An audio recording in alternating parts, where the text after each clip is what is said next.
Michael Josem from the LibVan Party is joining us to look back at the budget. And I have to say you've been proactive on this. I've been running around doing lots of other stories, but you've been in the media quite a bit giving your comments on it. You're not particularly inspired, I understand. Yeah, so this is this is a sneaky budget. Sneaky budget? What sneaky budget, because there's a real disconnect between the headline stories and when you drill down into the detail. And so, for example, the headline talks about 11 and a bit million pounds worth of surplus. However, if you drill down into the details, that includes taking over 40 million pounds out of your reserves. So, if in your household and your business, if you take money out of your savings, that doesn't really count as income. And it shouldn't.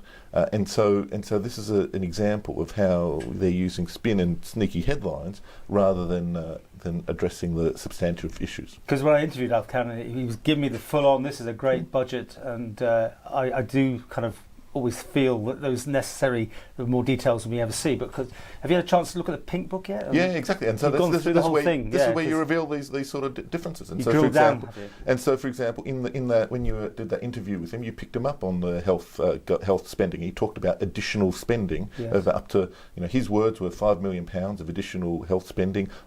Elsewhere, the government has talked about £14 million worth of additional health and social care spending. But when you look at the actual expenditure, they're actually cutting health and social care expenditure by about £3.5 million from this year to next year. And so this is a sneaky in that if you look at how the actual details of how they're spending the money, you see there's actually a cut in health spending. And I think that's really, really weird that they're talking on one hand, but they have these sneaky headlines, but if you drill down into the details, they're actually cutting health and social care expenditure. Yet your members did vote for it. Sure, and so obviously the government needs to have a budget that continues to operate, and so that's an important part of. But you could have voted against it, but of course you can't piecemeal on this whole thing. It's all or nothing, isn't it? Yeah, exactly, and I think that's a real problem. Johan Watterson, I think one of the issues that he raised was this issue of proper scrutiny for the budget. I think he was right on that issue, and that is this needs to be properly debated and properly scrutinised, because otherwise you get this disconnect between the headlines and the sneaky spin. And so, for example, when you spoke with the Treasurer the other day, some of the stats that he gave out, talking about 400 new migrants to the Isle of Man, and he used the number of 199 of them aged under 65, which might sound decent at first glance, but actually that means that the other half are over 65 and therefore less likely to be able to working and participate. Less economically active. Sure, that's a euphemism that they use. Yeah. But if you look at the broader Manx population, only 20% of people are aged over 65. And so to use this as an example of improving the economically active working population is misleading, because these people are much less likely to be economically active than the existing Manx population. Yeah. Similarly talked about new company registrations, but new company registrations on the Isle of Man have collapsed.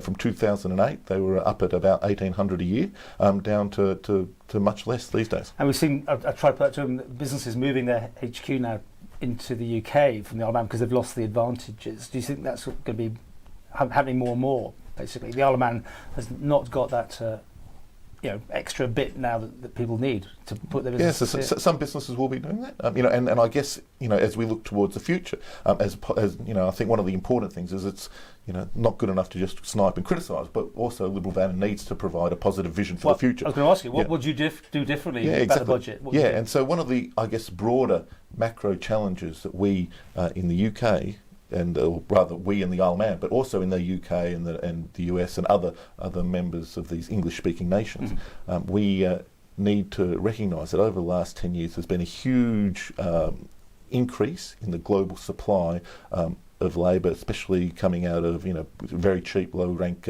jurisdictions like India and Bulgaria. And so there's an massive increase in the supply of labour, and especially with new technology. So people, you can have jobs are at risk of being offshored to places like Bulgaria or India or wherever, right? And so therefore, for the Isle of Man, but also places like the UK or the US or elsewhere, to remain competitive and to provide good places for people to live, good communities for people to grow their families, we need to really reduce the cost of housing and to improve its quality. We need to reduce the cost of education and improve its quality, and reduce the cost of healthcare and improve its quality. Meanwhile, this is a government that's cutting healthcare spending. Right. So policies, reduce the price of housing.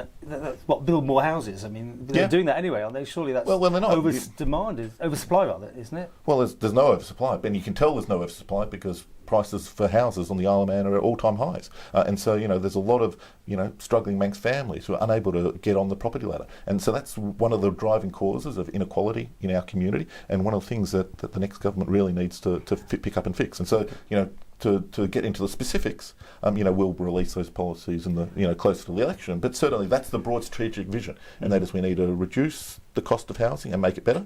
We need to reduce the cost of education, make it better. We need to reduce the cost of, of medical care and make it better. Because, for example, over the last 10 years, the number of doctors relative to the number of patients has dropped. And it's going to get even worse. Now we've got Promenade Medical Centre here in Douglas closing down, and that's a tragedy. This is a health system that is in deep challenges. It's having a whole lot of problems, and instead of increasing support for the healthcare, this is a government that's cutting healthcare spending.